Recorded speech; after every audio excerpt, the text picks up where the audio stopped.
It's so easy to take a good gift from God and use it for our own purposes instead of His glory, trading the truth for a lie, serving created things rather than the Creator Himself. That's what Paul says at the start of his letter to the Romans. He calls it idolatry. You may be surprised to learn that Christian ministry can easily become an idolatrous occupation. Ask yourself a few questions. Do you preach to gain the approval of people in church?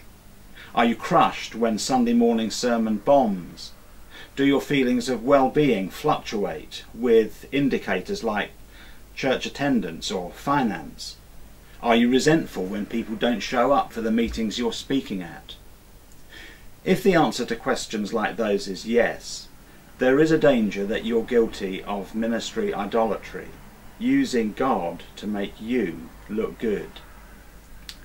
The snag with this kind of idolatry is that the fruit are hard to detect. They look so impressive to everybody else. Doing our best looks like the right thing, but high performance easily turns into perfectionism. Working hard looks like the right thing, but it leads us to believe that working an 80-hour week is perfectly okay, even though we've got a wife and kids at home. If the fruit of idolatry is hard to spot, its taste is not. It's bitter indeed. I become resentful and cynical because my idols can never produce enough. The people I pastor are in danger of being bullied and manipulated because I'm using them to serve my own ends. What's the answer? It's to remember who we are. Our identity is not being leaders, but being sons of the living God. We need to preach the gospel to ourselves every day. I don't have to be perfect. Jesus already is. I don't have to worry about what other people think of me. I know that He loves me already.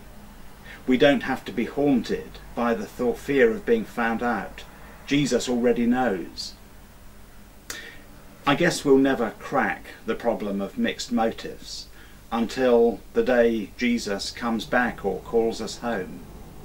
But it does help to be aware of it, to fight against it, to make ourselves vulnerable toward one another, and to live in the hope that one day I'll see Jesus face to face.